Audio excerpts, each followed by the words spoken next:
I'm here with our colleague Lilian Martins, who is an architect specialized in architecture.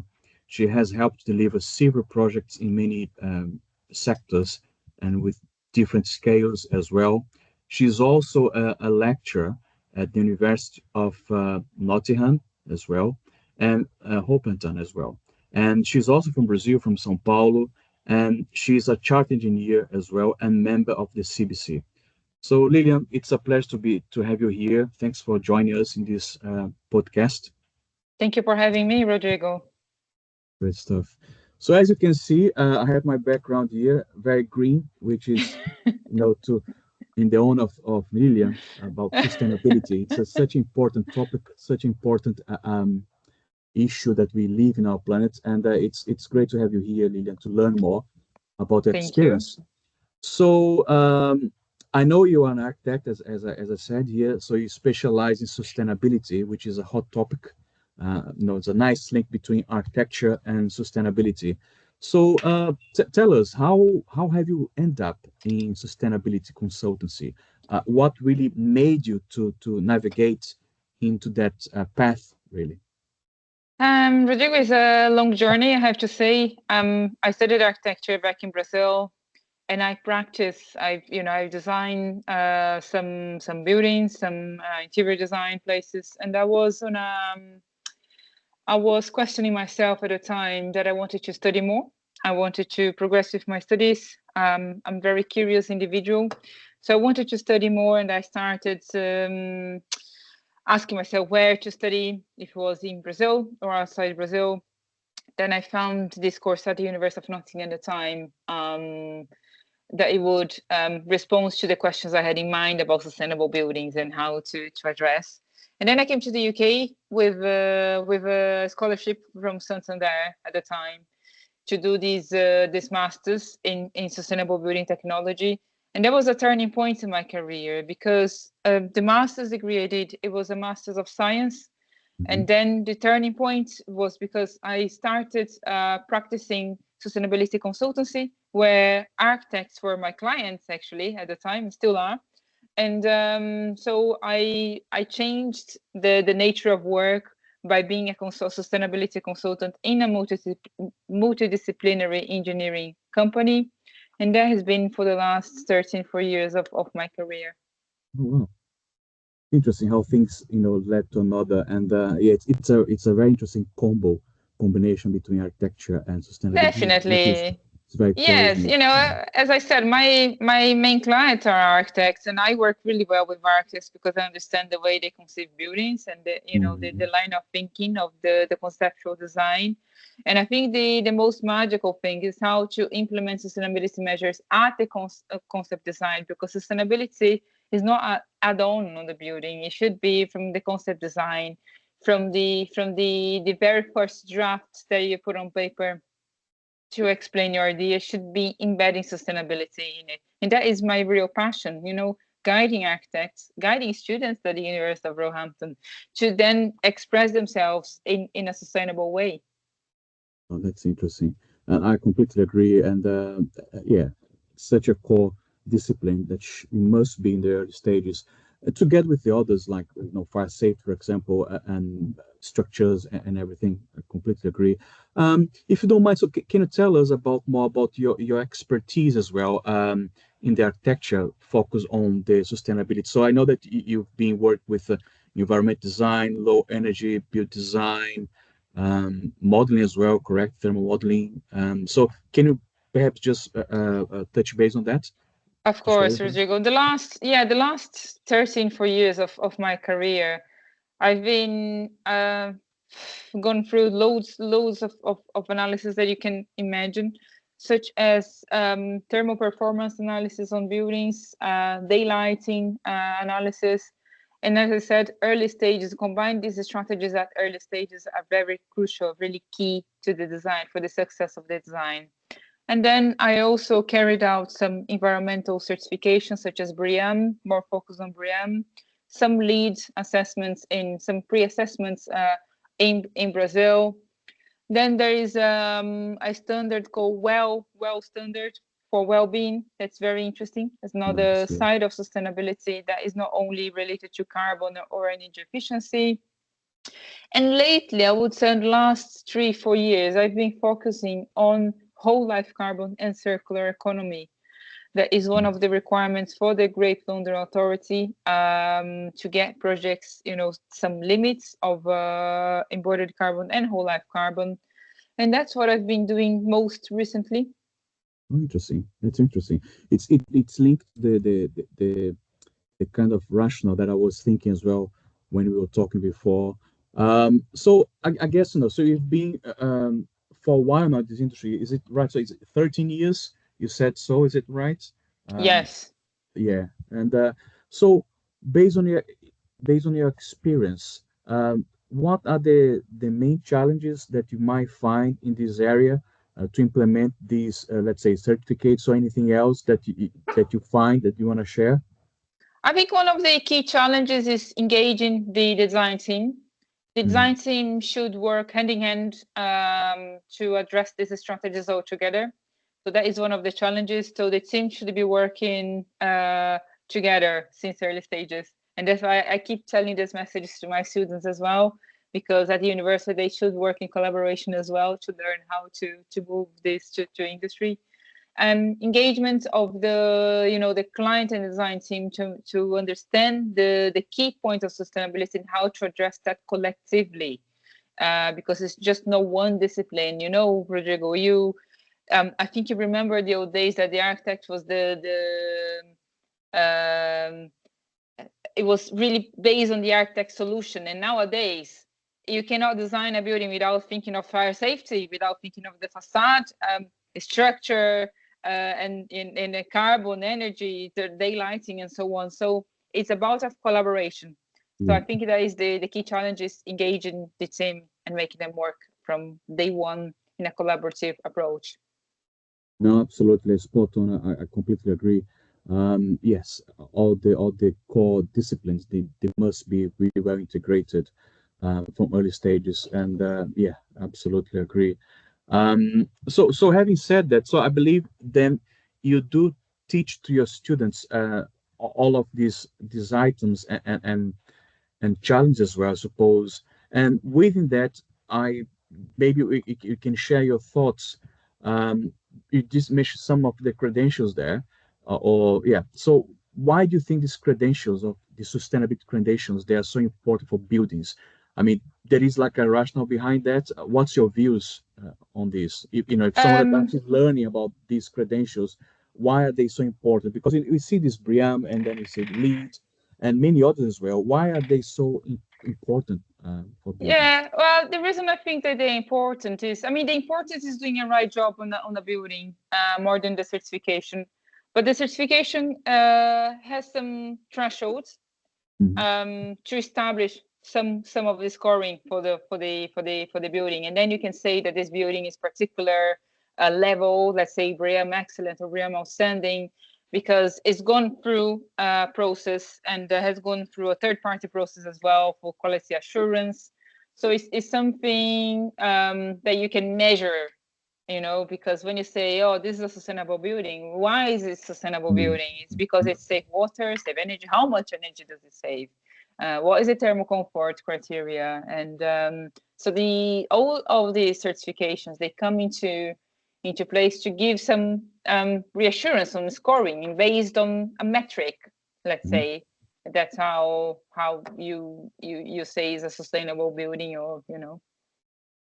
No, that's interesting. And Yeah, am I right to say that depending on each building with its credential, for example, either if it's LEED or BREEAM or any others, um, I guess they became a KPI, a key performance index for perhaps stakeholders, shareholders, definitely, insurers, right? definitely. Yeah, Yes, for investments as well. investments. Yeah. So and let alone that there are some certifications such as, let's say, the BREEAM in use. Hmm. They If you rent a room or a floor on the building, let's say, you can certify that that floor, your company, to, so it doesn't need to be necessarily the whole building. That is something, and definitely is KPI, is used for investments decision, and to get better, your energy efficiency. So for example, I'm not sure if I told you this before, but I certified BREEAM in use building in Cuiabá, in Brazil. Oh, okay. And because certification is a voluntary thing in Brazil, so so the client really wanted that. Okay. And halfway through, we noticed that the actual air conditioning on the building was oversized. So it didn't need it, because the building has been designed in a really good manner, let's say, using bioclimatic architecture. So we noticed that halfway through that the cooling was oversized on that building.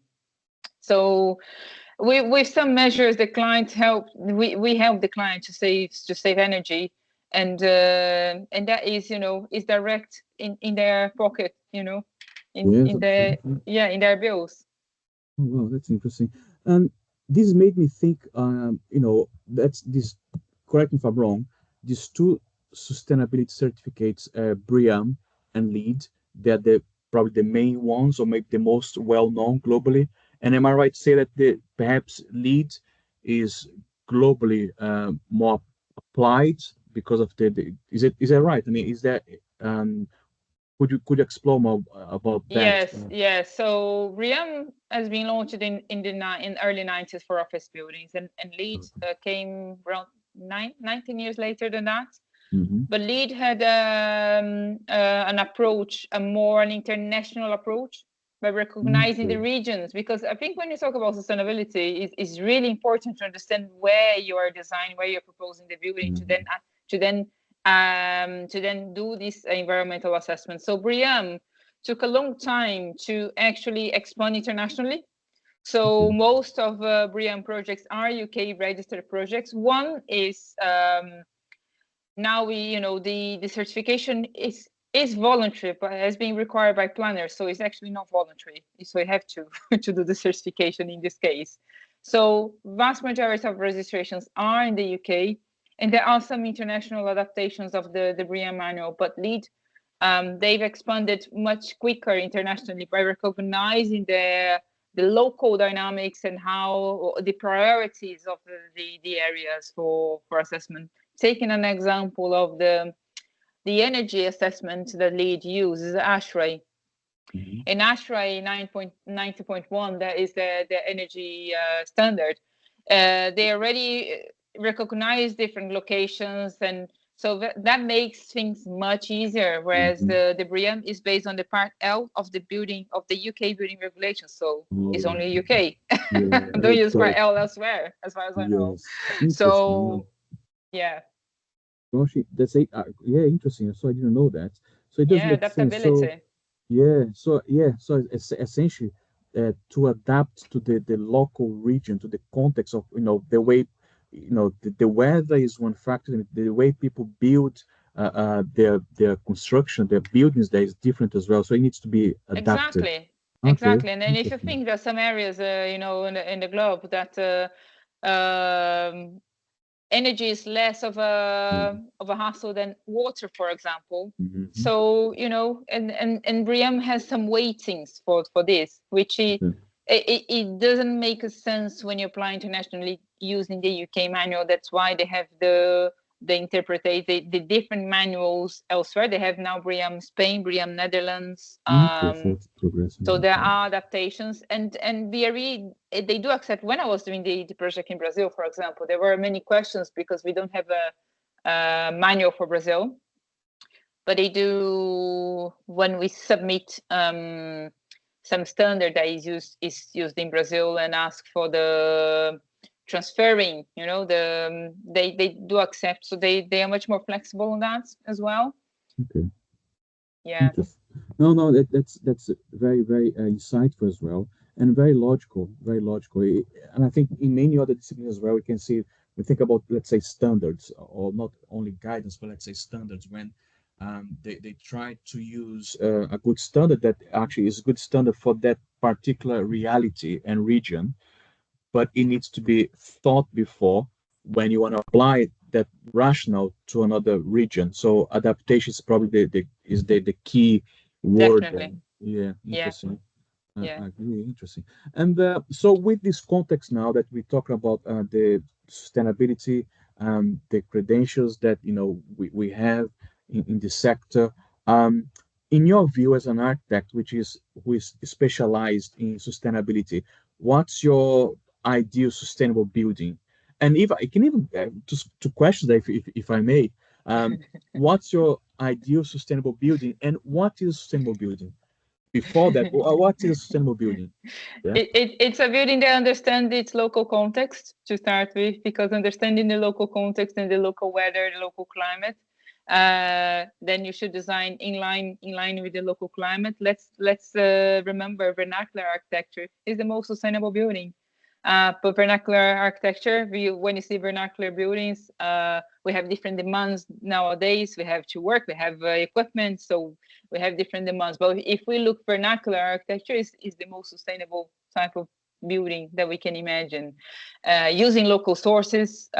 So when we talk about circular economy, it's nothing new for a vernacular architecture. They had to use local resources because they didn't they couldn't reach elsewhere to get materials from, so they had to use local. Mhm.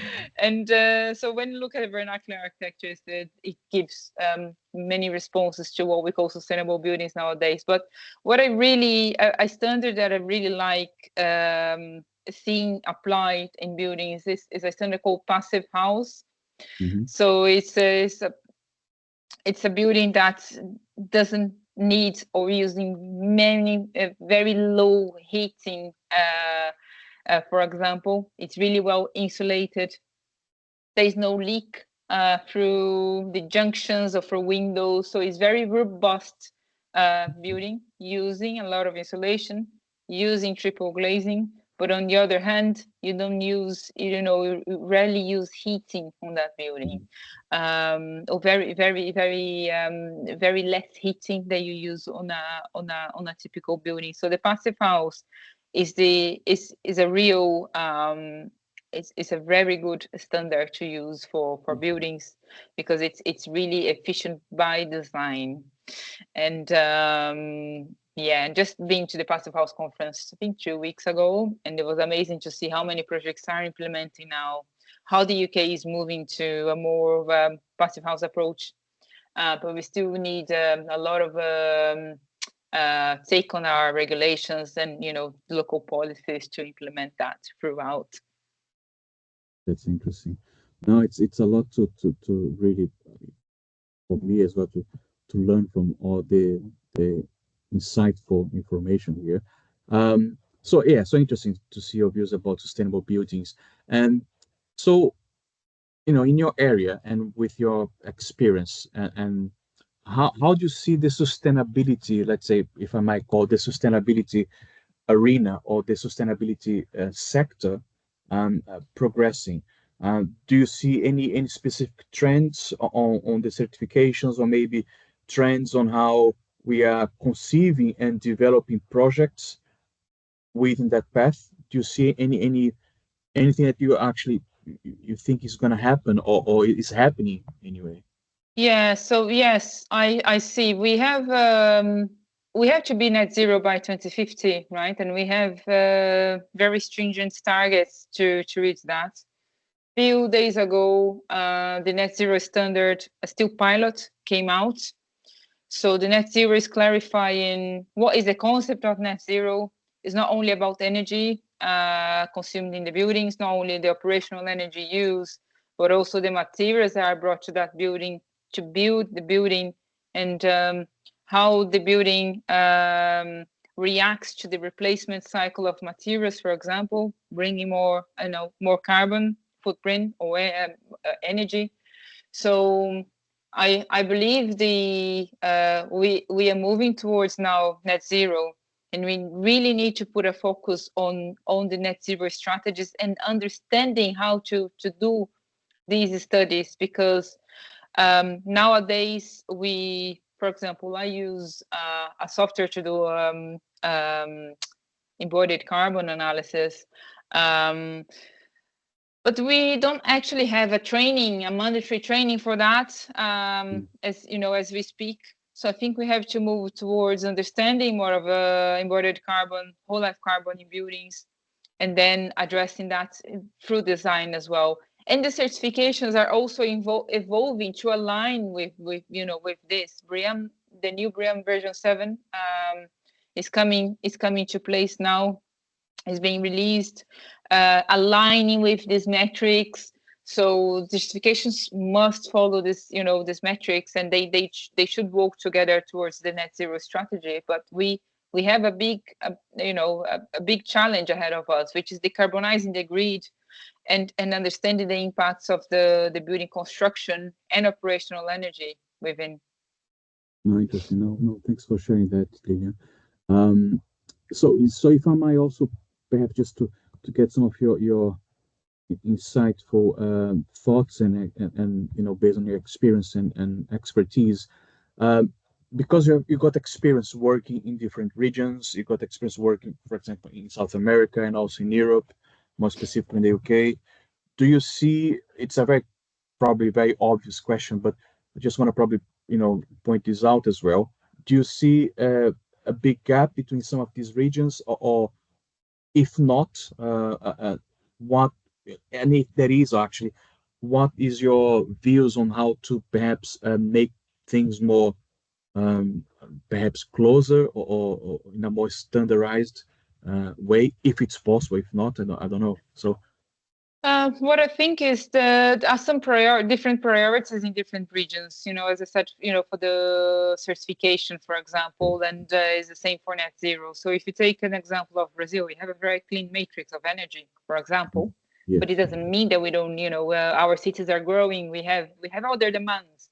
So I think it's really important to look your local context and understand the demands of your local context. One thing that we are moving towards here in the UK, for a more circular economy is the material reuse and material yeah, passport, and understanding how we can reuse materials from other buildings, and how our buildings that we are designing now can be transformed in the future. So I think that is another trend. I think back on your last question, more on the current mm, question, but looking at the local context, because this is something that if we take Brazil, for example, it's not really happening there yet. But with the growth of the cities, with the tragedy that we have that we had in the south of Brazil a few months yes, ago with the flooding, they need to address this, yeah, to avoid these effects of climate change, yeah, for sure. absolutely, absolutely.